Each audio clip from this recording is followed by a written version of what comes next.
All right, Monica, let me just start with you real quick. What are your specific concerns with property taxes? My concerns are the price of obviously I'm on fixed income. Mine have jumped only because I've recently inherited the home. Hmm. So the same homestead exemptions are not going to transfer over to me as I've purchased. But the problem is for me is just the affordability of it all. I will not be able to manage what the proposed taxes are. They're saying they're from going to be a range of 7,000 to 9,000 and change. That's for November Hmm. whenever they narrow it down. But if you factor that as a monthly expense, that's roughly 600 to 700 a month That just for your property that taxes. sounds very high. I mean, do you mind if I ask kind of what kind of property are we talking about here? Because I believe the average is sort of more in the range of $2,000 to $2,500. That's what I thought. Hmm. Even previously, it was like 1,600 a year, Wow. And you're and in that's what you're in my central Tampa. I'm in Central Tampa, 33609 zip code. That's the West Shore Stadium, Hmm. Midtown, Kennedy, Del Mabry Yeah. area. We've heard from some folks saying they're considering getting out of Florida because of the cost of property taxes, other things like homeowners insurance factoring in there too. Is that something that you think about? I don't think of leaving. No, I may think of trying to go to another property or something like that, Hmm. but I don't think of ever leaving. I'm a native Floridian, born and raised in Tampa, in the state of Florida, rather. Yeah, okay. Well, let's go to the phones. I think we've got Angie on the line. Angie, what's on your mind? Angie, Um, go for it. I'm here. Yeah. Hi. Yeah, I just want to make a comment about the property tax. I'm all for the change in getting rid of or lowering the property tax. We're in the 33611 zip code. We pay over $12,000 a year for a single family, moderate, medium income home. And it just goes up exponentially every year. I feel like everybody in Florida uses all of the amenities, the roads and everything else the property tax pays for. Why can't we up the sales tax and make everyone pay, the tourists, the renters, everybody here? I mean, I don't see a problem with that. That's kind of, equity Hmm. for everybody, equal equity for everybody. It just, I feel like because I can buy a house, I'm being, used to pay for what everybody else uses as well. Angie, thank you so much for weighing in. I appreciate that. Let's see if we can get some more callers in here if we can. I think we've got Mike calling in. Mike, you're on the air. Yes, hi. I agree with Angie. I'm a homeowner here in Hillsborough, and I see it as two kind of things going on between your owners and then folks that don't. And it seems like you are punishing more with property tax those who've worked hard and got the property, because everybody does use those services. Hmm. And it seems like the equitable thing to do would be to move it towards some sort of sales tax so that everybody is paying towards the same services that we're all using. I mean, it just seems like the logical thing to do. Right. So you'd be okay with the sales tax. You're not so keen on property tax. Are you worried though about services going away if property taxes were eliminated altogether? Well, I look at other things that have changed, like even our healthcare. If only a portion of the counties are paying into this property tax, what happens when everyone pays into this? Hmm. It seems like it would lower it overall for the mass, individually paying in a sales tax, because you're going to pay sales tax based on what you're purchasing and what you know what I mean? And I just think that if you spread it over many more people, Yeah. it wouldn't be something that would be, unmanageable, and I just think it'd be better off. Yeah. If everybody's using it anyway. Mike, thank you so much for your call. Bob, Henrique, if I could get you in on this. I mean, Yes. So you're kind of looking at this from a professional point of view, right? You're the property tax Certainly. appraiser. I'm hearing some pretty high figures there in the thousands and thousands of dollars. I mean, what are you hearing when you hear folks say? Well, first of all, I would encourage those folks that have called in to call our office and let us take a look at their assessment. Now, I think, and I believe it was Monica's case. If her issue is that there's the reset. So if you're looking at the previous owner's property taxes, and again, not looking exactly at her, not knowing exactly where she is, but if she purchased a home that say that the previous owner had owned for a period of time, 10 or 15 years or more, they were paying based on an assessed value that was much lower than what the value of the property actually is. That's how our system is set up because of the Save Our Homes cap. And then with the reset, when she purchased the home, the assessed value went back up to the just market value minus any exemptions that she may had, and she restarted the Save Our Homes cap from there. If it's a homesteaded piece of property, we certainly could look at that value and make sure that that's correct.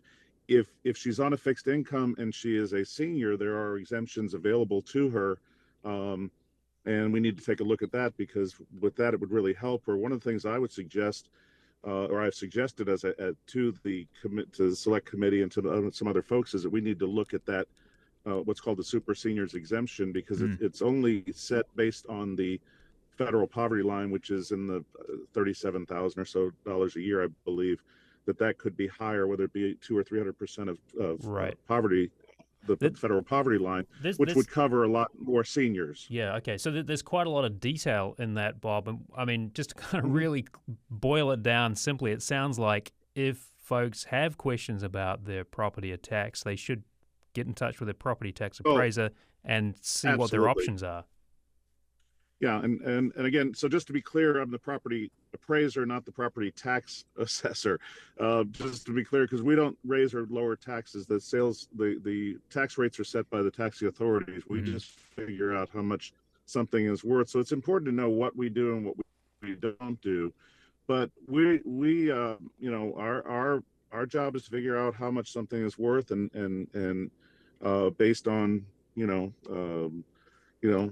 accepted, procedures. And so we are not in the revenue business. So we want to talk to folks, and I've tried to be a very positive, I will be a very positive part of this discussion in terms of providing information both to the public as this goes forward, and people have to decide once it's on the ballot, and also with my legislative background, having served in the legislature, some real tangible ideas. The key here is for the folks to realize whenever you're talking about a big issue like this and a big discussion, which is a worthy discussion, because our system, our property tax system, we should look at it and see whether it's fair and equitable, and whether or not it should change. The big thing that people need to realize, the politics of it is very simple, because I don't like paying property taxes, and I'm the property appraiser. Sure. But so the politics is easy. It's the devil's in the details. So the policy is much more difficult, and then the practical reality is, when we start talking about it's $60 billion of revenue statewide. And so that's a sobering thought, is, okay, there's going to be a shortfall. How do we make that up? Well, you can, sales tax is one way. Do we want 9, 10, 12% sales tax? Perhaps. Again, if we can we can get into the detail. I do want to get into those details, Bob, and I appreciate you bringing them up. But if you could just kind of hold that thought for a minute, we've got a lot of callers, so I want to just get to a couple more calls if we could. Annie, I believe you're on the line. Annie, thoughts on this? Hello. Hi, Anna. Yeah, go for it. Yes. Thank you. I actually disagree with the last couple of callers. I think that the property tax, getting rid of it completely, is going to benefit the wealthy the most. I'm a Hillsborough County homeowner, and my income's under $20,000, and I relate it to the tips tax. The tips tax, as a waitress, it only affects a few people. Then all the other people that don't get that benefit, that are still minimum wage earners, they're not getting that benefit. So the property tax, to me, is a similar thing. I think decreasing the sales tax overall would help lower income people, and they're the ones that need the most help. And because of the exemptions and things that are available for other people, my income's under $20,000, but I want to pay my taxes. I don't want to. The property taxes go up, and that's related to the home value going up. Right. So that's part of the problem too. So that's my thought. Okay. Hey, thank you so much for your call. Really appreciate that. Let me see if we can go to one more call here. I think we've got Bonnie on the line. Bonnie? Hello. I think, if we use it, if we increase the sales tax, that will penalize poor people. That is a regressive tax. And I also firmly believe that this is all about one more attempt to get rid of public education in Florida. I mean, they've been chipping away at it for years with the scholarships, the money all going to private schools, and this would be the death knell. Bonnie, thank you so much for weighing in. There's an email here, too. I just wanted to read this if I could, from Anne. The governor believes that if homeowners pay property tax, you don't truly own your home. Ridiculous. Paying property tax is one of the most important investments people can make in their communities. Because I pay my property taxes, it is my police force I call. It is my school that our neighborhood children attend. It is my library that I frequent. If I want to complain about how taxes spent, I complain to my local leaders, not the state. The state is not a member of my community. I am. Thanks for that email. And I wanted to come to you, George, if I could. Manatee County Commissioner, you're kind of looking at this. I know that you reduced property taxes a bit, so you're kind of responding to your voters there? Yeah, I've been on the board for 5 years, and we've reduced the millage 4 of the last 5 years by a total of 0.5 mils. It's a pretty substantial reduction in millage. However, we also have hyperinflation, which is obviously driving up the values of the properties. It's not seen as much on the homesteaded side. Not saying it's not seen, but not as much. And that's where the kind of circle is about how they want to go about this, seemingly. But my homesteaded property has only gone up a total of 4.4% over the course of the last 5 years because of the Save Our Homes. The properties getting hit harder are either the newly purchased properties, which reset the assessment, or the non-homesteaded properties. And I would disagree with the premise that only homesteaded property owners are the ones paying taxes. That's just not necessarily true. I mean, renters still pay taxes through a pass-through because the owners of multifamily are going to increase the rents. Commercial property owners pay taxes. And the issue with this reduction or elimination of taxes, you never eliminate taxes, you shift taxes. And that's really what's happening here. And if you eliminate homestead taxes, municipalities are going to shift the tax burden further onto the non-homestead properties, inclusive of the multifamilies and the affordable housing. And the commercial properties that rent space to mom and pop. So there has to be a solution. And right now, unfortunately, we're kind of swinging in the dark because all we keep hearing is one side of the equation, which is cut taxes. Got an email from William who writes, all these property owners concerned about equitable tax burden do not take into account that renters effectively pay property tax through their rent. They also get no homestead exemption and likely have to cover the higher increases that landlords receive through FMV adjustments. We're going to get to that in a moment. Let's go to the phones, though. We've got Jeremiah standing by. Jeremiah, you're on the air. Yes, good afternoon. Great topic. My concern is that the investment class and the corporations will be disproportionately advantaged in the sense that without property taxes on their balance sheet, they'll be able to suck up even more properties, making home ownership further out of reach for your working class and lower income families. And that's my primary concern. Jeremiah, thank you so much for your call. Appreciate you weighing in there. Let's get to the phones again. We will go to Janet. Janet, you're on the air. Hi. A couple of my points were already taken by previous callers, so I will just mention one thing. One reason why our property taxes are so high is because our elected officials continually approve new development in our neighborhoods. And within about 2 or 3 years, it becomes apparent that we have to have more safety services, road improvements, and a lot of other kinds of services that more people require. And that causes everyone's taxes to go up, even those of us who have been in the paying our taxes for years and years. We're impacted by this new development and the related costs. Thank you so much for your call, Janet. Really appreciate that. And Terry, I think you're standing by as well. Terry, what are you thinking? I agree with some of the things that have already been said since I got online. the main issue for me is that as a renter, I am paying property taxes through my rent for a property that cannot be homesteaded and is taxed at a higher rate than a home that someone owns and lives in. And I am concerned about the school system that is funded primarily through our property taxes. And even though I don't have a child in the school system, I feel schools are important. That's all I need. Terry, thank you so much. Really appreciate that. If you want to join this conversation, the number is 813-755-6562. We're talking about property taxes, some proposals on the table to eliminate or reduce property taxes.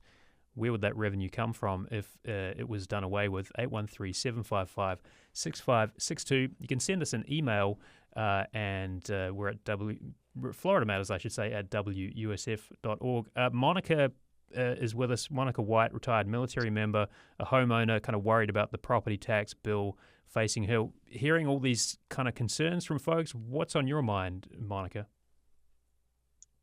Primarily the services that we are receiving from the property taxes. Now, I looked at my bill and I noticed that a lot of the proportion or the millage was going towards like the schools local and statewide, also the county's operating budgets for various projects and things.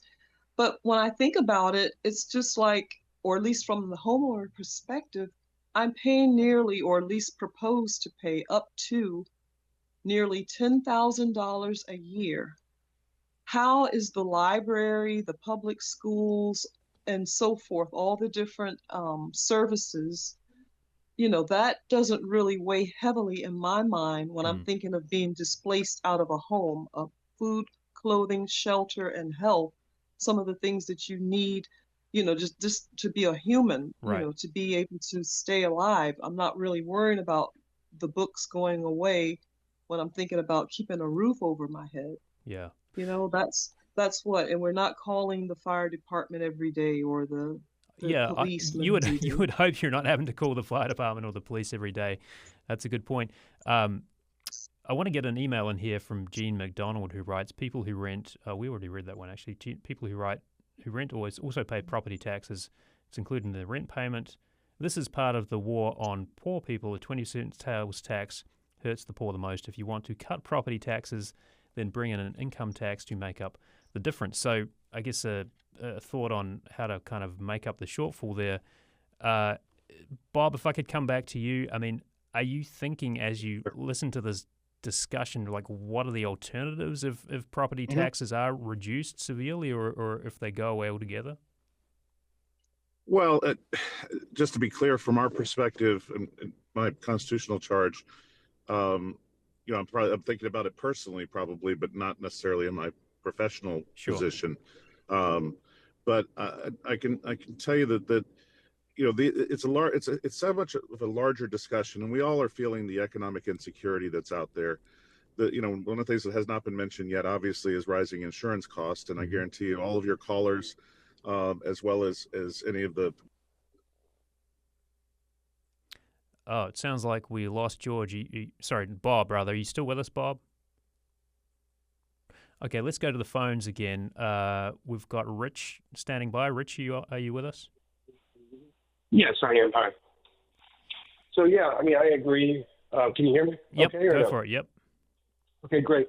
I agree. I mean, you work hard, 30 years, pay off your mortgage, and I'm working part-time for the property taxes, which is not a bad gig for me. Mm-hmm. So lowering it would be great, like an incentive for other people to follow that same goal to pay it off within 20 to 25 years, But overall, I think property taxes should be cut.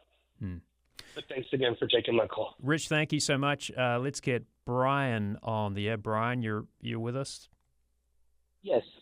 As a landlord in Florida, I think we should come up with programs to incentivize property tax control for those folks that are actually funding and creating opportunities for programs like Section 8 and different housing authorities. Similar to tax abatement programs that you see in the multifamily sector, I think there should be an incentive for private owners to seek home ownership, so that way we can help get through some of the pending wait lists. And there's thousands upon thousands of families on the wait list throughout most of the counties in Florida. So I think creating a program that can incentivize those that are going to expand rental opportunities for others is the way to go. Yeah, thank you so much for that call, Brian. I wanted to come back to you, George, if you're still with us. George Kruse, Manatee County Commissioner. So, George, I mean, there's a lot of folks who are sort of saying, well, maybe it's a sales tax, maybe it's another kind of tax. The taxes are too high in general. What are you thinking about as you hear all these options floating around? Well, I'm sure we're going to be given a presentation eventually from the state of what options are out there, because the option is not just cut the taxes. Like I said, that's not a viable option. If you look at your tax bill, a disproportionate share of it's not the pickleball courts and the frivolous things that people think government covers. My tax bill, over 40% of it's the schools, almost a quarter of it, 22% of it's the sheriff. We're being told they're not going to defund the police. We're being told they're not going to impact the schools. Well, then you can't eliminate my taxes unless you backstop that somehow. And we do not have the mechanisms at the local level to backstop that level of funding. So the only way to do it, presumably, is going to be through a dramatic increase in sales tax, which is, number one, a very regressive system, and it's going to really hit the multifamily renters and so forth, because they're still going to effectively be paying taxes if you don't eliminate the non-homestead taxes, and they're going to have the higher sales tax. But another point to it, and I think one of your callers referenced it, is sales taxes all go to the state. They do not stay local. If you live locally, you talk to your local representatives, you vote for your local representatives, you can have a voice.